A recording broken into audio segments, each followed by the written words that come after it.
Hey everybody, welcome to my channel, Don't Waste Your Life. We remind you to be present, to be happy, and to be thankful. If you're new to the channel, I ask you to subscribe. If you're returning, thanks for coming back.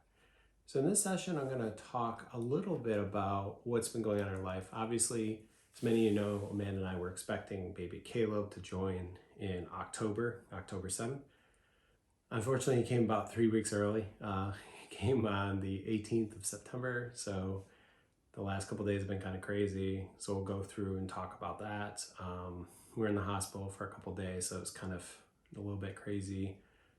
His bilirubin levels are actually a little bit high right now, so we're kind of having to deal with that, using the Billy blanket, making sure to feed him extra. So feeding every 2 hours is just an exhausting thing, but being a parent is very rewarding. So I will say this video is going to be pretty short. I'm going to try to keep it to the point because I don't have a lot of time to edit.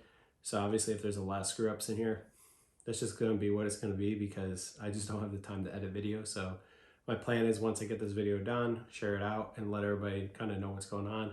I might try to add a little video in here somewhere of some of the stuff that Caleb's doing, just so that way you guys can see, because some people have asked, hey, you know, I'm not on Facebook, would love to see how Caleb's doing, you know, pictures of the family and stuff like that. So I know some people are only on YouTube or other avenues. They don't have Facebook, so I will try to share that in here as well.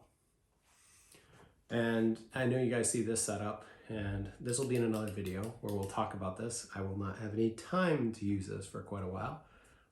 So once I get to that point, I'll talk about this new toy I have, which is quite fun, but I just don't have the time to do it right now. So in this video, I'm going to give some advice to new dads or dads that, you know, are going through this the second time almost like I am. My goal is not to give you any, you know, earth-shattering advice, but just kind of have my take on like the way I look at things. So I'm going to talk about a couple things I learned as I went through this process the second time. And in the future, I'm actually going to have a time capsule video that I'm planning to share with my kids, that hopefully I'll have me in it, I'll have Caleb in it, I'll have Evan in it, and I'll have Amanda in it, just as a video, as a point of reference, just to kind of see as part of the journey. So with that, a couple things to share here. I would say during the laboring process, be there and be present as much as you can. You know, if you have a business trip or you have something else that's coming up that's super important, reschedule it, miss it, because you don't want to miss out on when your child's actually born. You know, if your wife is 38 weeks or 39 weeks and you're traveling, you know, cross country or across, you know, into Europe, miss it, because you don't want to miss out on that rare opportunity. And it's something that will always come up as a point of contention in the future. So don't recommend that. If it's a day trip or somewhere else and somewhere you can get back in an hour, okay. But I just don't recommend missing. Also, once the baby is born, don't forget about mom, because during this process, you're all very excited, especially for your first kid. You just got to remember that mom is still hurting. She needs help, and you know, she's dealing with a lot of changes, and everything's kind of gone from her and baby, or just baby in her belly, to just baby and not her. So I made this mistake the first time around, so I recommend don't making this mistake if you can. Make sure to pay attention to mom. If mom can't eat, don't eat around her, because, you know, if mama ain't happy, nobody's happy. So, you know, you got to really think about what she's kind of going through, because I would say us as men, we have no idea for sure at all. Number two, I would say learn from your mistakes, and it's okay to make mistakes. So like, you know, as I mentioned, I kind of made some mistakes the first time around when, you know, Evan was born, or, you know, trying to raise Evan, or trying not to, I wasn't always as present as I try to be during some of the moments when Evan was growing up. So like now, this time I'm going to be more thoughtful about, because realistically speaking, unless we have another child, this is it. We're not going to have any more, right? Unless we adopt. So I really want to cherish those moments, because I won't get to do this again. Is the amount of time you actually get to spend with your kids is actually very little. It's kind of crazy. I actually looked up this statistic because I found it fascinating. And it says, until your kids turn 18 years old, you only have 940 Saturdays. And remember, a good portion of those Saturdays or weekends, your kids will want nothing to do with you, because as they get older, they have their friends, they have other stuff. So if you think about that in the grand scheme of your life, because life is pretty long, but their life is going to be longer than yours, or, you know, it's going to continue on past us, you know, your life.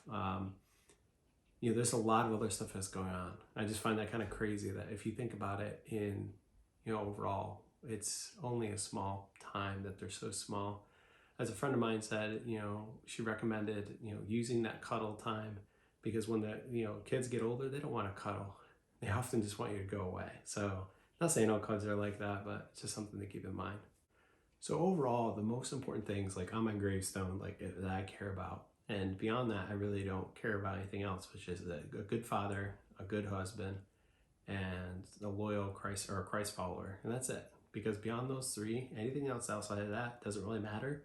And yes, I got to make money to live, to take care of my family, provide for them, but ultimately, those are the three guiding principles I have.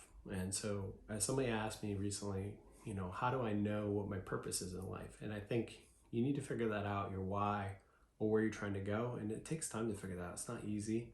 And especially as you're, maturing age and you're trying to figure that out as you go, it's to try to find a way to tie the family together, whether that's, your belief in God. So like for us, God is central. For us, it's very important.